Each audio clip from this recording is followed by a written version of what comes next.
আসসালামু আলাইকুম। আমন্ত্রণ মাই টিভি সংবাদে আপনাদের সাথে আছি আমি তুর্জা রিজাউল কথা। শুরুতে জানিয়ে দিব সংবাদ শিরোনাম।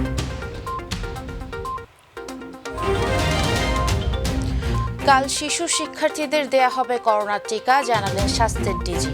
একদিনের ব্যবধানে দেশে মৃত্যু বাড়লেও কমেছে রোগী শনাক্ত। বাংলাদেশ এখন ঝুঁকি মোকাবেলায় বিশ্বের আদর্শ, বললেন প্রধানমন্ত্রী। বিএনপির অব্যবস্থাপনায় 91-এর ঘূর্ণিঝড়ে লাখো মানুষের প্রাণহানি। পালানোর অভ্যাস আওয়ামী লীগের নয়, বিএনপির, মন্তব্য কাদেরের। সরকার হটাতে ঐক্যবদ্ধ আন্দোলন করতে হবে, বললেন ফখরুল। শারদীয় দুর্গোৎসবের আজ মহা অষ্টমী। করোনা মহামারীর কারণে এবারও হয়নি কুমারী পূজা, আক্ষেপ থাকলেও মেনে নিয়েছে ভক্তরা।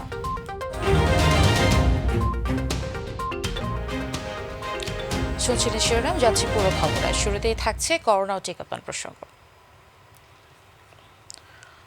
অবশেষে শিশুদের কোভিড টিকা দেওয়ার পথে অগ্রসর হচ্ছে বাংলাদেশ। স্বাস্থ্য অধিদপ্তরের মহাপরিচালক অধ্যাপক ডক্টর এবিএম খুরশিদ আলম জানিয়েছেন, প্রথমবারের মতো আগামীকাল বৃহস্পতিবার 12 থেকে 17 বছর বয়সী শিক্ষার্থীদের পরীক্ষামূলক করোনার টিকা দেওয়া হবে। মানিকগঞ্জের কর্নেল মালিক মেডিকেল কলেজ হাসপাতালে দুটি স্কুলের শিক্ষার্থীদের দেওয়া হবে ফাইজারের টিকা। ভার্চুয়াল সংবাদ সম্মেলনে তিনি বলেন, এই টিকা দেওয়া হবে টেস্ট রান হিসেবে। যাদের টিকা দেওয়া হবে তাদের 10 থেকে 14 দিন পর্যবেক্ষণ করা হবে। পরবর্তীতে ঢাকা সহ সারা দেশে নেওয়া হবে এই কার্যক্রম বলেও জানান আবুল বাশার মোহাম্মদ খুরশিদ আলম। আমরা প্রাথমিকভাবে দুটো সরকারি স্কুলের 12 থেকে 17 বছর পর্যন্ত ছেলে মেয়েদের বেছে নিয়েছি এবং আমরা তাদেরকে ফাইজারের টিকাটা দেব। এবং টেকনিক্যাল কারণেই মানিকগঞ্জ মেডিকেল কলেজ হাসপাতাল, কর্নেল মালিক মেডিকেল কলেজ হাসপাতালে আমরা এটা শুরু করব।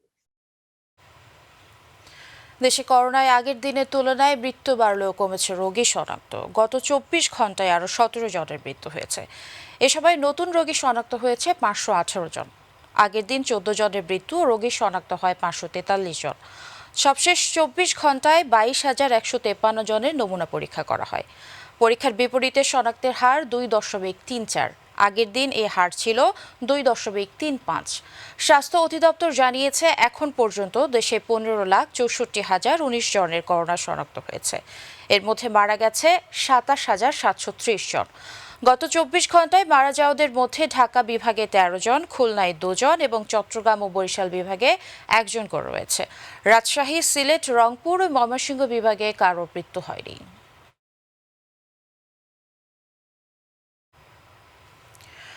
হযরত শাহজালাল আন্তর্জাতিক বিমানবন্দর দিয়ে সংযুক্ত আরব আমিরাতগামী যাত্রীদের বিমানবন্দর কর্তৃপক্ষ সিভিল এভিয়েশনের নির্দেশনা সঠিকভাবে মেনে চলার অনুরোধ জানিয়েছেন স্বাস্থ্য অধিদপ্তরের মুখপাত্র ও নন কমিউনিকেবল ডিজিজ কন্ট্রোল প্রোগ্রামের লাইন ডিরেক্টর অধ্যাপক ডক্টর রোবেদ আমিন। তিনি বলেছেন, ফ্লাইট ছাড়ার 6 ঘন্টা আগে করোনার নমুনা পরীক্ষা করার নিয়ম রয়েছে। ফলে 6 ঘন্টা আগে না গিয়ে বেশি সময় আগে গেলে গোলমেলে অবস্থার সৃষ্টি হতে পারে। স্বাস্থ্য অধিদপ্তরের নিয়মিত বুলেটিনে তিনি জানান, আগামী বছরের প্রথম মাসেই দেশের 80% জনগোষ্ঠীকে টিকার আওতায় আনা হবে। এয়ারপোর্ট কর্তৃপক্ষ অথবা সিভিল এভিয়েশনের যেসব রেগুলেশন নিয়ম আছে সেটা যদি ফলো করা হয় তাহলে সবচেয়ে বেশি ভালো হবে। কারণ অনেক যাত্রী 6 ঘন্টার আগে না গিয়ে যদি আরো অনেক আগে গিয়ে উপস্থিত হয়ে যান তাহলে কিন্তু কিছুটা গোলেমেলের সমস্যার সৃষ্টি হয়ে যেতে পারে এয়ারপোর্টে। তার কারণ নিয়মতান্ত্রিক ভাবে 6 ঘন্টার মধ্যে আসলে তাদেরকে স্যাম্পল দিতে হবে। কিন্তু সেটা যদি আমরা কেউ ফলো না করে থাকি তাহলে কিন্তু বিশৃঙ্খলা সৃষ্টি হতে বাধ্য। এই বিশৃঙ্খলাটা কিন্তু ম্যানেজমেন্ট ইস্যু এবং সেটির জন্য এয়ারপোর্ট কর্তৃপক্ষ এবং সিভিল এভিয়েশন কর্তৃপক্ষের নির্দেশ আমার সবাইকে কিন্তু ফলো করতে হবে। দুর্যোগ প্রশমন দিবসের খবর। বাংলাদেশ এখন ঝুঁকি মোকাবেলায় বিশ্বের আদর্শ বলে জানিয়েছেন প্রধানমন্ত্রী শেখ হাসিনা। তিনি বলেন, প্রশিক্ষিত জনবল তৈরি, প্রয়োজনীয় যন্ত্রপাতি সংগ্রহের মাধ্যমে দুর্যোগ মোকাবেলায় প্রস্তুত থাকতে হবে।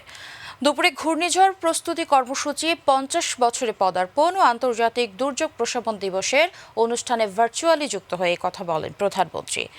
বিএনপির অব্যবস্থাপনার কারণে 91 সালে ঘূর্ণিঝড়ে লাখো মানুষের প্রাণ গিয়েছিল বলেও মন্তব্য করেন শেখ হাসিনা। সাইদুর রহমান আবিরের রিপোর্ট। অনিন্দ সুন্দর ভাষ্য। ঘূর্ণিঝড় প্রস্তুতি কর্মসূচি সিপিপি 50 বছরে পদার্পণ করেছে। ভৌগোলিক অবস্থান অনুযায়ী প্রাকৃতিক দুর্যোগের মুখোমুখি বাংলাদেশের বাস্তবতায় সিপিপি গঠন করেছিলেন জাতির পিতা বঙ্গবন্ধু শেখ মুজিবুর রহমান। সিপিপির সুবর্ণ জয়ন্তী ও আন্তর্জাতিক দুর্যোগ প্রশমন দিবসের অনুষ্ঠানে গণভবন থেকে যুক্ত হন প্রধানমন্ত্রী শেখ হাসিনা। উদ্বোধন করেন বহুমাত্রিক দুর্যোগ ব্যবস্থাপনার নানা প্রকল্প। ভৌগোলিক পরিবেশ অনুযায়ী প্রাকৃতিক দুর্যোগের সঙ্গে লড়াইয়ে বাঙালি অভ্যস্ত বলে উল্লেখ করেন প্রধানমন্ত্রী। তবে এখন দুর্যোগ মোকাবেলায় বহুমুখী সক্ষমতার কথাও জানান তিনি।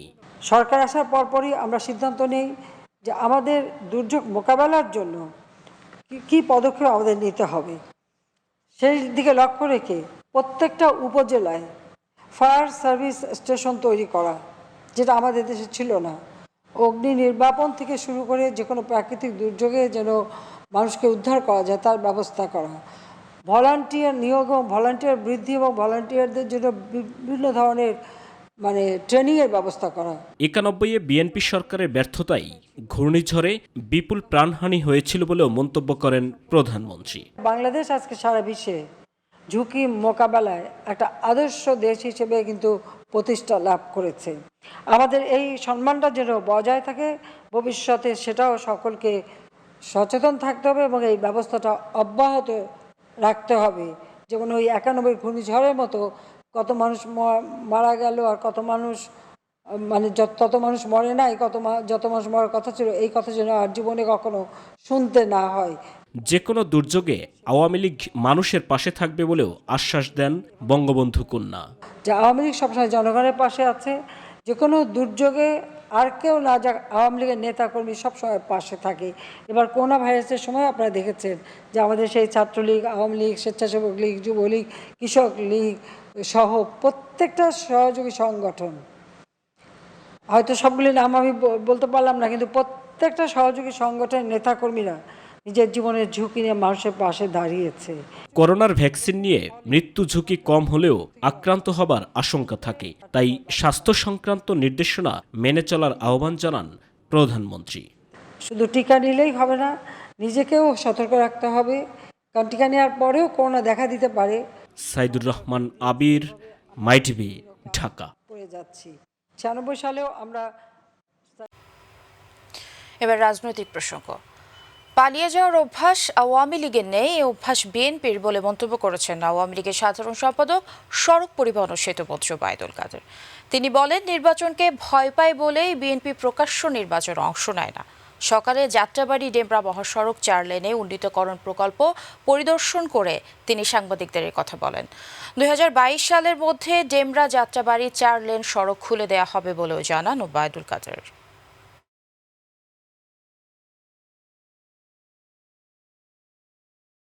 নির্বাচন নিয়ে বিএনপির নীতি একটা আত্মঘাতী নীতি, যা কর্মী সমর্থক ও ভোটারদের সাথে প্রবঞ্চনা ছাড়া আর কিছু নয়। বিএনপি মহাসচিবকে মনে করিয়ে দিতে চাই, 2008 সালে বিএনপি বলেছিল আওয়ামী লীগ 30 আসনও পাবে না। পরে দেখা গেল তাদেরই 30 আসন পেতে কষ্ট। এখনো বলছে আওয়ামী লীগ কিনা 30টি আসনও পাবে না। আগেভাগে তাদের এ সংখ্যাতত্ত্বের হিসাব হাস্যকর। বিএনপি চেয়ারপারসন বেগম খালেদা জিয়ার চিকিৎসা দেশে সম্ভব নয় বলে জানিয়েছেন বিএনপির মহাসচিব মির্জা ফখরুল ইসলাম আলমগীর। সকালে রিপোর্টার্স ইউনিটি মিলনায়তনে এক অনুষ্ঠানে প্রধান অতিথির বক্তব্যে তিনি কথা বলেন। মির্জা ফখরুল বলেন, এই সরকার যতদিন ক্ষমতায় থাকবে ততদিন দেশের মানুষের ক্ষতি হবে। সরকার হটাতে ঐক্যবদ্ধ আন্দোলন গড়ে তুলতে হবে বলে মন্তব্য করেন বিএনপি মহাসচিব। আজকে দেশনেত্রী বেগম খালেদা জিয়া আজকে হাসপাতালে, আপনারা দেখেছেন কাল। কেন হাসপাতালে? তিনি অসুস্থ। কেন অসুস্থ?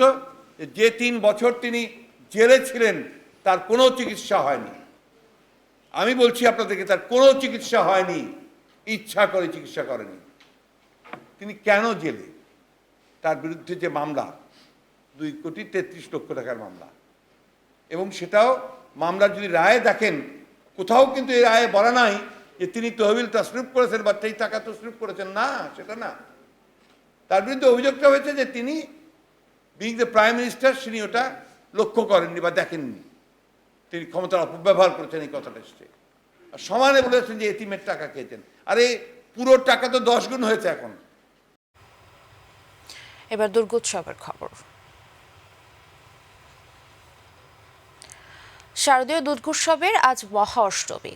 সকালে মন্দিরে মন্দিরে অষ্টমীর কল্পরাম্ভ ও বিহিত পূজা অনুষ্ঠিত হয়। মা দুর্গার চরণে অঞ্জলি দেন ভক্তরা। তবে গেলবারের মতো এবারও মহা অষ্টমীর প্রধান আকর্ষণ কুমারী পূজা ছিল না। কুমারী পূজায় অনেক বেশি ভিড় হওয়ায় করোনা মহামারীর কথা চিন্তা করে সেই আয়োজন বন্ধ রাখা হয়। কিছুটা আক্ষেপ থাকলেও মেনে নেন ভক্তরা। আরও জানাচ্ছেন ডেনি দ্রং।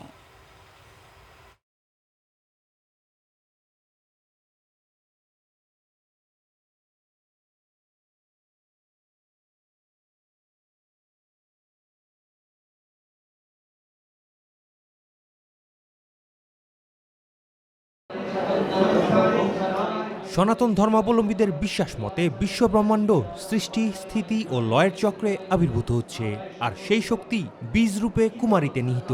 সেই বিশ্বাস থেকেই মহা অষ্টমীতে দেবী দুর্গাকে কুমারী রূপে মাতৃভাবে আরাধনা করেন সবাই। কুমারী পূজায় সবসময় ভিড় বাড়ে ভক্তদের। এমন পরিস্থিতিতে মা দুর্গার সকল সন্তান যেন করোনা থেকে সুস্থ ও সুরক্ষিত থাকে, সেই চিন্তায় এবারও আয়োজন হয়নি কুমারী পূজা। মানুষ যাতে সংক্রমিত কম হয়, সংক্রমিত না হয়, সেই বিষয়টিও আমাদের দেখা গুরুত্বপূর্ণ। সেই জন্য আমাদের এবার কুমারী পূজা থেকে বিরত থাকতে হয়েছে। আর আরেকটি গুরুত্বপূর্ণ ব্যাপার, সেটি হচ্ছে এই কুমারী পূজার একটি অংশ ঠিকই, কিন্তু একদম অত্যাবশ্যকীয় অংশ সেটি বলা যাবে না। এই দিক থেকে আমরা সান্ত্বনা পেতে পারি। এই বিশেষ পূজা প্রতিমার মাধ্যমে বা নবপত্রিকার মাধ্যমে বা এই চণ্ডী বোধন এই সমস্ত এগুলির মাধ্যমে যে পূজা আমরা করছি সামগ্রিক দুর্গাপূজা, সেইটির তাৎপর্য এবং সেটি এই পূজার মধ্য দিয়েই আমরা লাভ করতে পারবো। এবং সকালে কল্পারম্ভ ও বিহিত পূজার মধ্য দিয়েই চলে বিভিন্ন আয়োজন। যদিও কন্যারূপে মাকে এবার পূজা করতে না পারার আক্ষেপ ছিল অনেকেরই। আসছিলাম, কিন্তু এই করোনার কারণে কুমারী পূজাটা স্থগিত করেছে। তো এটা ভালো করেছে মন্দির কমিটি। তা আমরা আগামীতে কুমারী পুজো দেখবো, সেটাই আমাদের আশা। ভক্তরা দেবী দুর্গাকে অঞ্জলি দেন, প্রসাদ গ্রহণ করেন, প্রার্থনা জানান মনোবাসনা পূরণের। মায়ের কাছে প্রার্থনা করার দেশ যেন করোনা মুক্ত হয়, সবাই শান্তিতে সবকিছু করতে পারে, এটাই মায়ের কাছে প্রার্থনা। আর সবাই যেন সুখে শান্তিতে থাকে। চেয়েছি আমাদের শান্তি, পরিবার যেন উত্তরোত্তর সমৃদ্ধি লাভ করে এবং এই দেশ জাতি সবাই যেন আমরা সুখে শান্তিতে থাকতে পারি। মার কাছে এটাই প্রার্থনা করছি আজকে। মহা অষ্টমী ও নবমীর সন্ধিক্ষণে সন্ধ্যারাতে অনুষ্ঠিত হবে সন্ধি পূজা। চলছে সবকিছু বর্ণিল আয়োজনে। ড্যানি ত্রং, মাই টিভি, ঢাকা। এবার অন্যান্য প্রসঙ্গ। ঢাকাকে পুঁজি করে বিভিন্ন সংস্থার সমন্বয়হীন উন্নয়ন কার্যক্রম ঢাকাবাসীর দুর্ভোগ বৃদ্ধি করছে বলে মন্তব্য করেছেন ঢাকা দক্ষিণ সিটি কর্পোরেশনের মেয়র ব্যারিস্টার শেখ ফজলে নূর তাপস। রাজধানীর কমলাপুর রেল স্টেশন হতে টিটিপাড়া এলাকায় জলাবদ্ধতা নিরসন কার্যক্রম পরিদর্শন শেষে তিনি কথা জানান। আর মেট্রো রেল প্রকল্প কার্যক্রমের সাথে সিটি কর্পোরেশনের সাংঘর্ষিক হবে না বলে মন্তব্য করেছেন মেট্রো রেল কর্তৃপক্ষ। আরও জানাচ্ছেন জাহিদ আহমেদ বাবু। জলাবদ্ধতা নিরসনে রাজধানীর কমলাপুরের বিভিন্ন এলাকা ঘুরে দেখেন ঢাকা দক্ষিণ সিটি কর্পোরেশনের মেয়র। কমলাপুর মেট্রো রেল আপনারা জানেন যেটা মতিঝিল শাপলা চত্বর পর্যন্ত আসছে, এটা এখন বর্ধিত করে কমলাপুর স্টেশন পর্যন্ত আনবে। তারা যে পিয়ার দিবে বা কলাম দিবে, সেগুলো আমাদের যেই পানি নিষ্কাশনের যে ব্যবস্থা, সেটার সাথে যেন কোনো রকম সাংঘর্ষিক না হয়, সেটা আমরা বলেছি। সিটি কর্পোরেশনের সাথে সমন্বয় না করে মেট্রো রেলের পিলার বসানো নগরবাসীর ভোগান্তি বাড়ছে বলে জানান ব্যারিস্টার শেখ ফজলে নূর তাপস। বিভিন্ন সংস্থা ঢাকাকে তাদের পুঁজি করে যেভাবে অপরিকল্পিতভাবে আমাদের সাথে কোনো সমন্বয় ছাড়া, সমন্বয়হীনভাবে তারা কাজ করছে, এতে ঢাকাবাসীর দুর্ভোগ দিনে দিনে শুধু বৃদ্ধি পাচ্ছে। তবে সিটি কর্পোরেশনের পানি নিষ্কাশন কার্যক্রমের সাথে সাংঘর্ষিক হবে না বলে জানান মেট্রো রেল কর্তৃপক্ষ। যদি প্রয়োজন হয় তখন আমার মনে হয় প্রয়োজন হবে। আমরা এই জন্য এখন কাজ যেহেতু চলছে, এই অবস্থায় আমরা আজকেই বসতেছি অথবা আগামীকাল বসবো। যদি কোনো সিপিএম এখন সহজ আছে, যদি সরাতে হয় 1 ফিট কি 2 ফিট আমরা সরাতে পারবো কাটেই, কিন্তু কাজ হয়ে যাওয়ার পর তো কঠিন ব্যাপার, কঠিন হয়ে যাবে। কাজে এখনই আমরা শুরু করবো। ওনাদের সাথে করছে, আমাদের প্রাথমিক জরিপ করে দেখা গেছে সমস্যা নাও হতে পারে। জাহিদ আহমেদ বাবু, মাই টিভি, ঢাকা। ই কমার্স প্রতিষ্ঠান ইভ্যালির জন্য অন্তর্বর্তীকালীন বোর্ডে 3 জন সাবেক সচিবের নাম হাইকোর্টে জমা দিয়েছে বাণিজ্য মন্ত্রণালয়। পরে বোর্ড গঠনের বিষয়ে প্রস্তাবিত নামগুলো যাচাই করে 18 অক্টোবর এ বিষয়ে আদেশ দেবেন বলে জানান আদালত। বিচারপতি মোহাম্মদ খুরশিদ আলম সরকারের একক বেঞ্চ এদিন ধার্য করেন। এর আগে মঙ্গলবার ইভ্যালির বিষয়ে একজন অবসরপ্রাপ্ত বিচারপতি, একজন অবসরপ্রাপ্ত সচিব, একজন চার্টার্ড অ্যাকাউন্ট্যান্ট ও একজন আইনজীবী দিয়ে ইভ্যালির জন্য বোর্ড গঠন করতে বলেছিলেন হাইকোর্ট। একই সঙ্গে সংশ্লিষ্ট দপ্তরকে 3 জনের নাম উল্লেখ করে প্রস্তাব আদালতে পাঠানোর জন্য বলা হয়। 3 জন অবসরপ্রাপ্ত সচিব মহোদয়ের নাম আমরা জমা দিয়েছি এবং মাননীয় আদালত আজকে এই মামলাটি আমাদের তালিকাতে নেই, কিন্তু মাননীয় আদালতকে মেনশন করার পরে মাননীয় আদালত বলেছেন যে তিনি বিচার বিবেচনা করে বিশ্লেষণ করে তিনি আগামী 17 বা 18 তারিখ যেদিন ভ্যাকেশন বেঞ্চে তিনি বসবেন সেদিন তিনি এই বিষয়ে আদেশ প্রদান করবেন। উত্তরাঞ্চলে নেই আর মঙ্গার প্রতিধ্বনি। না খেয়ে মানুষ মারা যাবার অতীত কাহন এখন জাদুঘরে। 56 বছর পর রেলপথে যেমন যুক্ত হয়েছে ভারতের সাথে রেলপথ ট্রানজিট, তেমনি পেয়েছে আন্তর্জাতিক বিমানবন্দর সহ 6 লেন সড়কও। আর রংপুর বিভাগে কয়েকটি ইকোনমিক্যাল জোনও রয়েছে সরকারের 100 বছরের মহাপরিকল্পনার মধ্যে। আবু সাইদ অপুর রিপোর্ট। ভিডিও কনফারেন্সে Bharat Bangladesh friendship pipeline virtual উদ্বোধন অনুষ্ঠানে ভারতের প্রধানমন্ত্রী নরেন্দ্র মোদীকে রেখে 2017 সালের 22 অক্টোবর ভারত থেকে বাংলাদেশ ডিজেল আমদানির মাধ্যমে এক যুগান্তকারী পদক্ষেপ নেয় বাংলাদেশ। ভারতের শিলিগুড়ি হতে বাংলাদেশের পার্বতীপুর পর্যন্ত 130 kilometre Bangladesh Bharat friendship pipeline নির্মাণ উভয় দেশের দ্বিপাক্ষিক সহযোগিতার ইতিহাসে আরেকটি মাইল ফলক। শুধু এখানেই শেষ নয়, সাম্প্রতিক সময়ে বাংলাদেশ ভারত রেলপথ পরিবহন রেল রুট চালু করে 5 যুগের বেশি সময় ধরে আসা দাবি পূরণের খানিকটা উন্মোচন হলেও চিলাটি স্থলবন্দর সহ ইমিগ্রেশন কার্যক্রম ত্বরান্বিত করা সময়ের ব্যাপার মাত্র। আগামী দিনে উত্তরাঞ্চলে ব্যবসা বাণিজ্য এবং আর্থসামাজিক উন্নয়নে একটা বিরাট ভূমিকা রাখবে। এখান থেকে আমরা ইমিগ্রেশন করে যেতে পারবো, আমাদের ব্যবসা বাণিজ্যের সুবিধা হবে, জনসাধারণেরও সুবিধা হবে। এই অঞ্চলে 6 লেন সড়ক সহ বেশ কয়েকটি ইকোনমিক্যাল জোন করা হবে। আর তাই উত্তরে ইপিজেড সহ চট্টগ্রাম থেকে সরাসরি উত্তরে ইপিজেড পর্যন্ত রেলপথ বসানোর পরিকল্পনার বার্তা নিয়ে আসেন রেলপথ মন্ত্রী নুরুল ইসলাম সুজন।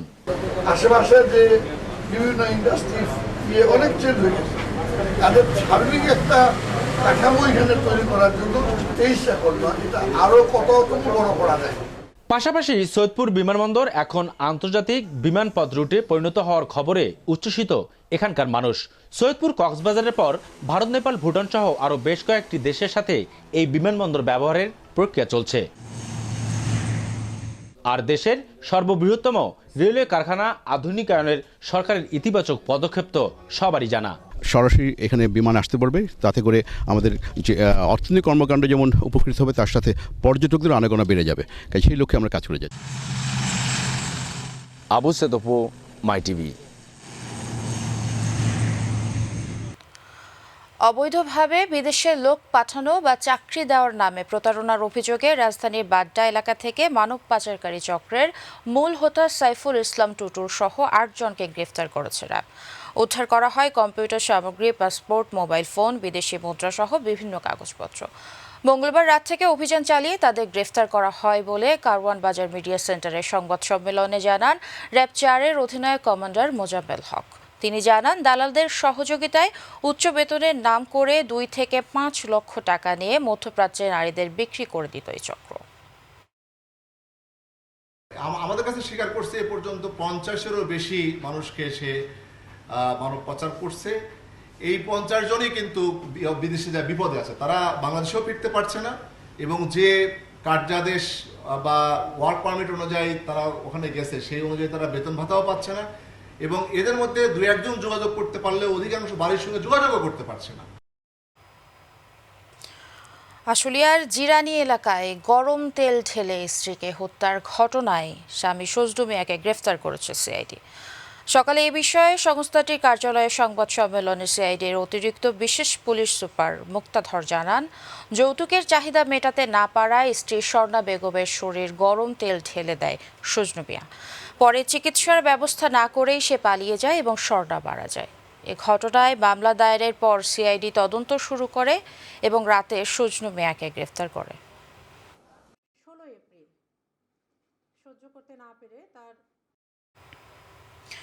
এবার নগর দর্পণ। বুড়িগঙ্গা নদী পারাপারে ভাড়া বৃদ্ধি করায় বিপাকে পড়েছে কামরাঙ্গীরচরবাসী। কিছুদিন আগেও নদী পার হতে ভাড়া লাগতো মাত্র 15 টাকা, এখন নেওয়া হচ্ছে 25 টাকা। এদিকে ভাড়া বৃদ্ধির কারণে যাত্রী কম পাওয়ায় সমস্যায় আছেন মাঝিরাও। তবে ইজারাদাররা বলছেন বিআইডব্লিউটি এর নির্ধারিত মূল্যেই ভাড়া নেওয়া হচ্ছে। নৌকা পারাপারের এই বিড়ম্বনা থেকে রেহাই পেতে একটি ব্রিজ বানিয়ে দেওয়ার দাবি জানান যাত্রীরা। এসএম খোরশেদ আলমের রিপোর্ট, ক্যামেরায় ছিলেন সাবির আহমেদ।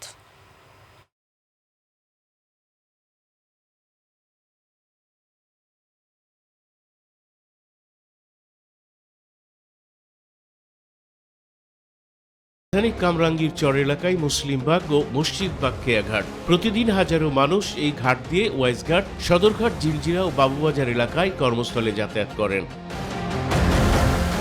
দীর্ঘদিন আগে বুড়িগঙ্গা নদীর উপরে একটি ব্রিজ নির্মাণের ভিত্তিপ্রস্তর স্থাপন করা হলেও তা আলোর মুখ দেখেনি। ফলে নদী পারাপারে দুর্ভোগ পোহাচ্ছেন এলাকার মানুষ। ব্রিজে পায়া পুয়া সব গাছছে। এখন তো আমাদের ব্রিজটা দেন আজকে 13 বছর হয়ে গেছে, এখনো যদি ব্রিজটা করে আমাদের এই সমস্যাগুলো থাকে না। শুনছিলাম তো হবে ব্রিজ, এখন সরকার জানে যদি হয়। আর এই সুযোগে ইজারাদার ইচ্ছামতো ভাড়া বাড়িয়ে দিচ্ছেন বলে অভিযোগ যাত্রীদের। আমি বললাম যে কত ভাড়া, 35 টাকা। আমি শুই না নেমে গেছি, এরকম ডাকাইতে হয়। আগে 20 টাকা নিত, 30 টাকা নেয়। দিন না রাত নাই, এরা ভাড়া বাড়তি নেয়। এদিকে ভাড়া বৃদ্ধির কারণে যাত্রী কম হওয়ায় হতাশ মাঝিরা। বলছেন ঘাটের ইজারা পরিশোধ করার পর সংসার চালাতে হিমশিম খাচ্ছেন তারা। এই 3 বছর ধরিয়া এই এপারে ডাকাইয়া আমাগুলো একটা তাড়াহুড়া জবরদস্ত ভাবে খাজনা নিতে আছে। এই 100-150 টাকা খাজনা দিতে হয় আমাকে। এই যে আমরা এখন এর মধ্যে কেউ না দিলে আমার করতে জোর করিয়াও নাই। অন্যদিকে ইজারাদারের বক্তব্য ভিন্ন। বিআইডব্লিউটি এর নির্ধারিত ভাড়া নেওয়া হচ্ছে বলে দাবি তার। ওইখানে সমস্যাটা হয়ে গেছে, আমি হচ্ছে ওই এলাকার বাইরের লোক, তো ইজারাটা আমি নিচ্ছি। ওইখানে কিছু লোকজন আছে, তারা অনৈতিকভাবে অবৈধভাবে আমার কাছে কিছু দাবি করে, যেটা আমার পক্ষে দেওয়া সম্ভব হয় না। আমি বিআইডব্লিউটির নির্দেশনা অনুযায়ী যেটুকু নেওয়ার, বরঞ্চ আমি তার থেকে কমই নিচ্ছি। নৌকা পারাপারের সমস্যার সমাধানে ব্রিজ নির্মাণ করার দাবি সাধারণ মানুষের। আমাদের এই প্রাণের দাবি হচ্ছে এই ব্রিজটার জন্য আমরা ঊর্ধ্বতন কর্তৃপক্ষদের উপর আমরা আশাবাদী আছি, যেন অতি সত্বর যেন আমাদের ব্রিজের কাজটা হয়। জনদুর্ভোগ লাঘবে মুসলিমবাগ থেকে সদরঘাট পর্যন্ত ব্রিজ নির্মাণের প্রস্তুতি চলছে বলে জানান স্থানীয় ওয়ার্ড কাউন্সিলর। সেতুর অত্যন্ত প্রয়োজন, এটা প্রক্রিয়াধীন। মাননীয় মেয়র এই কামরাঙ্গীরচরের চিত্রের ইনশাল্লাহ পরিবর্তন করে দেবেন। তো আমি আশাবাদী এইখানকার না শুধু আমাদের এই মুসলিমবাগে একটা ব্রিজ না, কামরাঙ্গীরচরে বেশ কয়েকটা ব্রিজ মাননীয় মেয়র এটা হাতে নিয়েছেন। এটা নকশা, ডিজাইন সব কিছু চলছে। এসএম খোরশেদ আলম, মাই টিভি, ঢাকা। 3 শতাধিক প্রতিযোগী নিয়ে আজ থেকে শুরু হলো শেখ রাসেল জাতীয় অনূর্ধ্ব-19 ব্যাডমিন্টন।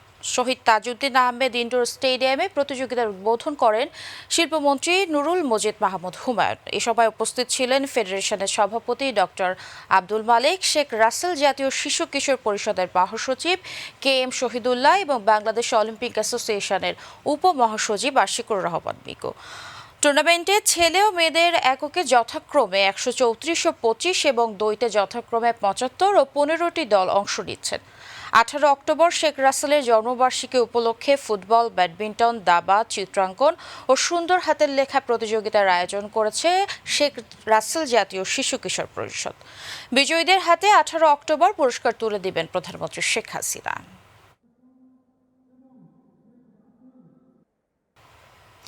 সংবাদের শেষ পর্যায়ে আমরা যাবার আগে শিরোনাম জানিয়ে দিব আরও একবার।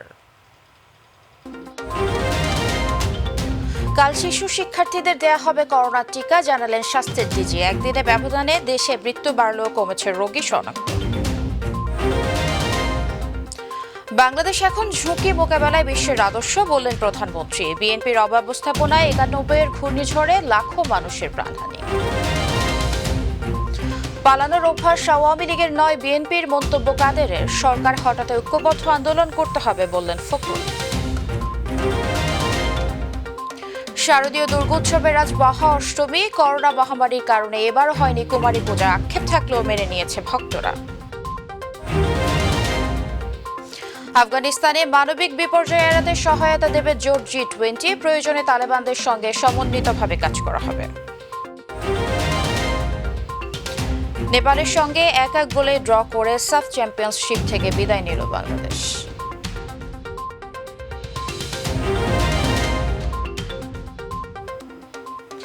সঙ্গে থাকার জন্য ধন্যবাদ। ইউটিউবে মাইটিভি সংবাদ পেতে ভিজিট করুন youtube/mytvbd নিউজ এবং অনুষ্ঠান দেখতে ভিজিট করুন youtube/mytv বাংলা, facebook/mytv বাংলা।